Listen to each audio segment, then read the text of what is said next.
Assalamualaikum warahmatullahi wabarakatuh. Pandu uji, tapi kita tengah relax sekarang ni. Okey, Nazaria lagi. Okey, kita negara yang panas.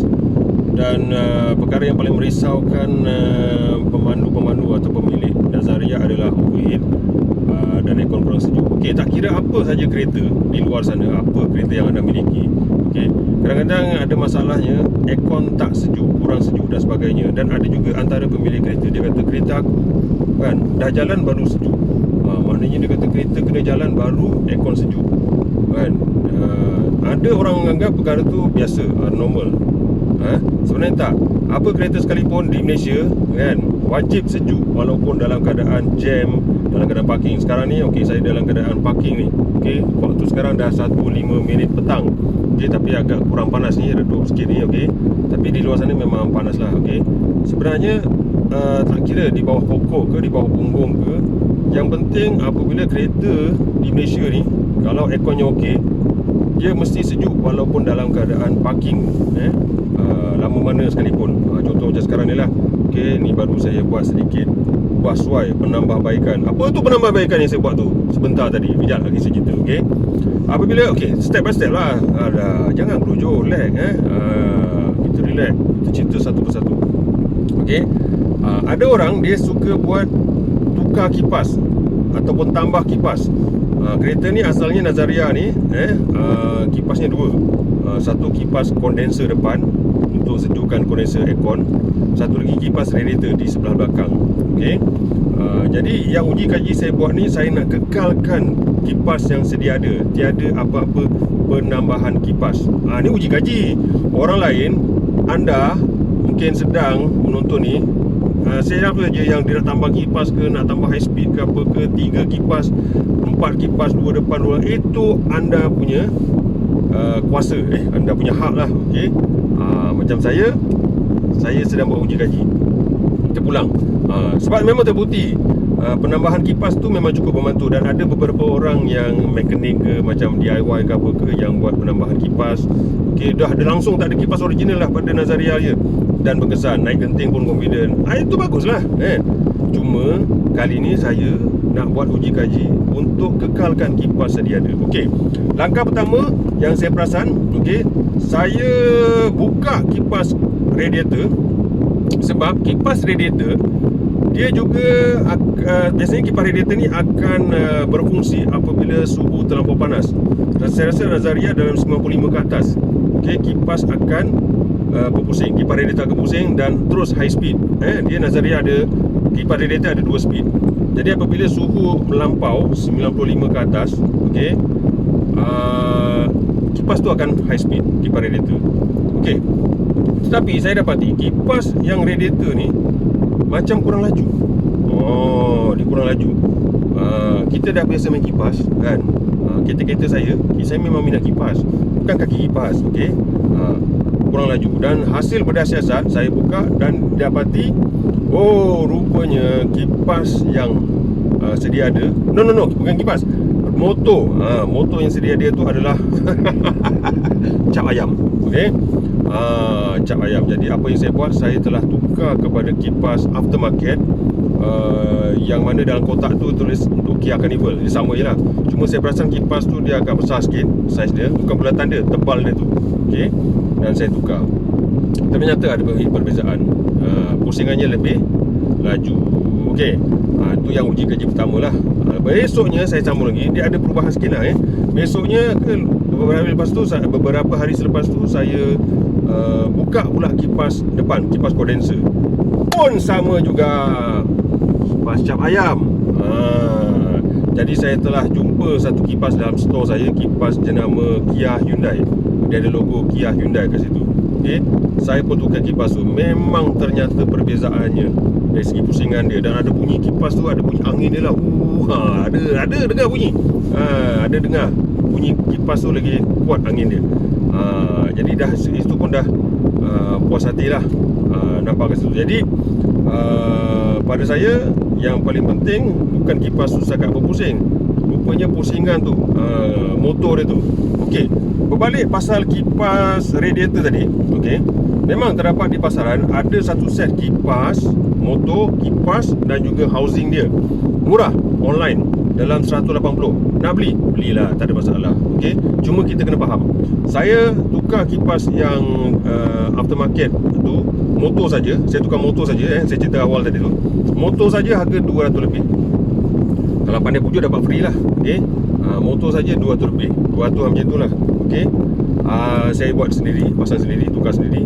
Berbanding dengan satu set online kipas, motor dan housing 180. So kat situ motor saja kalau saya beli 200 lebih mahal tak? Mahal kan? Tapi kenapa saya sanggup beli? Kepuasan, Allah membeli menang memakai. Saya yakin mesti ada sebab kenapa harganya mahal. Dan ternyata ianya membantu. Okey, okay, nampak kat situ. Begitu juga dengan kipas kondenser. Okey. Jadi dah okey dah, kipas dah high speed, okey. Dua-dua dah lebih laju. Cuma, okey, saya ingin terangkan di sini. Apabila kita on aircon, dah sejuk ni on aircon kan, tengah test. Kita on aircon, kipas kondenser sebelah depan berfungsi betul. Kompresor on, kipas depan kondenser berfungsi, dibantu oleh kipas radiator. Saya ulang kita on aircon, kompresor on untuk sejukkan dalaman ni, dan kipas kondenser berfungsi, berpusing. Okey, dibantu oleh kipas radiator. Tetapi saya dapati kipas radiator ni dia membantu kondenser dalam low speed atau speed yang pertama. Macam saya cakap tadi awal-awal bahawa kipas radiator ada dua speed. Jadi saya nak ubah, bukan nak ubah, saya dah ubah pun. Sekarang ni tengah uji kaji ni, di mana apabila on aircon, kipas kondenser berpusing, kipas depan, kipas radiator terus high speed. Macam mana buat tu? Semua nak cerita lag. Okey. Bagi saya uji kaji dulu. Ni saya tengah test ni, nampak parking. Hasilnya kereta ni, okey. Biasanya kalau saya parking macam ni, dalam keadaan siang panas macam ni, bacaan temperature 90 lebih. Agak merisaukan.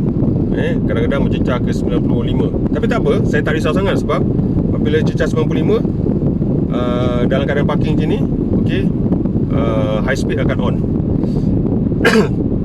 Tapi saya risau juga. Tapi apa yang saya buat tadi, apabila kipas terus high speed ketika on aircon, kipas radiator, bacaan menurun. Sekarang ni 88 lah. Okey, dia tak dapat lah 85 apa semua kan. Step by step. Okey, apabila yang ni okey, puas hati. Yang penting dia tak sampai 90 pun. Dan yang lebih penting lagi, okey, sejuk dia tu terasa. Sebab high speed dah berfungsi. Saya terus high speed. Tu macam mana nak buat soal tu? Nanti lag dulu kan. Kita cerita step by step. Okey, kena datang kedai saya pun untuk saya buatkan. Okey, tapi tak apa. Yang itu kemudian. Okey. Jadi sekarang ni, bila kita dah dapat apa yang kita nak kat sini, apa yang saya nak lah, iaitu ni nampak dia ada bila dia cukup membantu. So kompresor dia dah sejuk, kompresor dia ada rehat. Yang penting tu kompresor kena ada rehat. Saya tak nak sejuk sangat sampai orang kata sakit otak tau kalau sejuk sangat. Saya letak ni pun dekat temperature ni, dekat yang minimum. Lepas tu saya tolak sikit je. Saya bukan apa, naik kereta ni kita tak nak panas. Bukan kita nak sejuk sampai macam pasar raya ke apa ke kan, macam kat Genting ke, tak. Pada saya tak panas, cukup bagus. Okay. Cuma ada sedikit pro and con kat sini. Okay, yang mana apabila kita pakai high speed pada on aircon, okay, ada sedikit rasa mengaum lah dalam kereta ni, tapi tak mengganggu sangat pun. Yang penting kita nak sejuk dan kita nak mencegah daripada masalah overheating, suhu enjin terlampau panas. Okey, selepas ini barulah saya ke final step saya rasa, iaitu tukar termostat. Yang mana termostat yang saya akan pasang ni termostat yang sudah modified, yang mana ianya akan buka, termostat ni akan buka laluan air, pintu air tu pada suhu 80 lebih sikit lah, untuk memastikan ianya tidak mencapai 88 macam sekarang ni. Target saya kalau tengah parking macam ni, dia dapat 85 ke bawah tu memang dah syok dah tu. Okey, dan selebihnya minyak hitam kena yang cair sikit lah, sebab dia tak sampai kepada suhu yang terlampau panas. Kalau kita pakai 10-40, mungkin dia akan jadi minyak kuat sikit ke apa. Tengoklah macam mana. Okey, jadi Itu saja perkongsian saya. Tersilap kata, terkasar bahasa. Sekian saya nak sambung sikit lagi. Okey. Tentang azan. Kita sambung lagi. Okey. Okey, sambung sikit lagi tadi. Kepada mereka yang merancang untuk ubah suai kipas, okey, mungkin ada yang saya tengok pakai kipas BMW, kipas Mercedes, kipas Toyota, kipas Universal, kipas online dan sebagainya. Jika kipas itu adalah universal, okey, dia boleh letak depan dan belakang. Cuma kena ubah dia punya bilah dia tu, boleh pusing-pusingkan macam tu, ataupun dia punya wire dia tu, connection tu boleh, dia punya polarity dia tu boleh tukar supaya pusingan tu betul. Okey. Tetapi kalau anda beli kipas daripada mana-mana jenama seperti kereta, Mercedes ke, Toyota ke, BMW ke, Peugeot ke apa ke, kena perhatikan dia punya arrow dia tu. Sebab setiap kipas daripada kereta, mana-mana kereta, dia dah ada dia punya pusingan dia tu. Dia ada arrow dia tu. Ada juga yang saya tengok dia kata boleh aja, memang boleh. Dia tetap pusing. Cuma dia punya keberkesanan tu, pusingan tu dah tak betul. Jadi contohnya kipas tu memang kedudukannya untuk di depan. Di depan untuk tiup pada kondenser. Tapi kita terbalikkan dia untuk jadikan dia menyedut. Okey. Kita tengok bilah kipas tu kan ada curve dia kan, lengkung dia tu kan. Kat situ jadi dia dah pusingan dia tak betul, maka dia punya tiupan ataupun dia punya keberkesanan dari segi pusingan, angin tu sedut ke tiup tu dia dah lari daripada yang asal. Jadi dia dah tak syok dah. Okey. Jadi kita kena faham. Okey, kipas ni kalau kita nak letak depan, okey, kita tengok pusingan dia. Sesuai tak untuk ke depan. Kalau kipas tu kita tanya dengan pomen tu ataupun kedai potong tu, ini kipas kat mana, belakang ke depan? Jadi kalau yang belakang, yang belakang. Kita nak cari depan, cari yang depan. Ini sekadar perkongsian lah. Tapi kalau anda nak melanggar hukum alam ataupun apa yang engineer kipas tu buat, anda nak lawan, terpulanglah kereta masing-masing kan. Tak usah nak bertekak. Cuma saya syorkan, saya advise, saya nasihatkan, okey, untuk kepuasan kan. Kita sama-sama nak syok ni kan. Jadi tak salah kalau saya berkongsi kan benda-benda yang mendatangkan manfaat bersama. Okey, kalau dah kipas tu sesuai untuk depanlah. Apa susah kan? Dan kalau kipas tu kita nak cari kipas yang laju, betul. Okey. Jadi kita kena cari yang betul lah kan. Macam contoh kereta Peugeot, saya tak nampak dia ada kereta yang kipasnya di belakang, dia hanya di depan. Macam saya pakai Peugeot 308 Turbo, kipasnya hanya satu saja, tapi saya tak puas hati kan. Saya nak juga tambah kipas di belakang. Jadi saya jumpalah satu kipas yang daripada Jepun, yang memang kecil tapi high speed, tapi itu untuk sedut, untuk membantu kan. Saya rasa Peugeot ni pun memang dengan Turbo ni, memang saya rasa kalau tak ada bantuan kipas belakang, menderita juga tu. Tapi tak apalah. Okey. Orang kata dari segi penjagaan jangka hayat panjangnya, saya dah pun buat. Cuma orang kata tengoklah hasilnya kan. Sebab sekarang ni saya tak jumpa lagi high speed, baru jumpa yang untuk Peugeot tu, kita tengok dalam video yang lain. Okey. Jadi tersilap kata, terkasar bahasa, saya memohon ampun dan maaf. Daripada ujung rambut sampai ke hujung kuku jari kaki saya. Assalamualaikum warahmatullahi wabarakatuh. Terima kasih dan bye-bye. Okey, ini bacaan dia. Sebelum ni memang tak ada digital temperature meter ataupun digital voltmeter tu. Jadi saya tak tahu bacaan dia, tapi memang cukup meyakinkan. Tapi bila saya pasang digital meter, rupanya dia ada kalanya mencecah 95 darjah Celsius ketika sesakan lalu lintas, traffic jam, ataupun ketika parking lama di traffic light. Okey, jadi bacaan 95. Jadi dengan bantuan digital meter, dan saya selepas tukar kedua-dua motor kondenser dan motor radiator, barulah bacaannya turun kepada 88. 88 ketika traffic jam, traffic light, dan juga ketika parking macam tu. Dan selepas tu, macam saya cakap tadi, saya nak tukar termostat dan dah buat, tapi tiada sempat buat video lagi. Selepas tukar termostat, dia masih kekal pada 87-88 ketika parking, tapi bila jalan dia turun pada 84.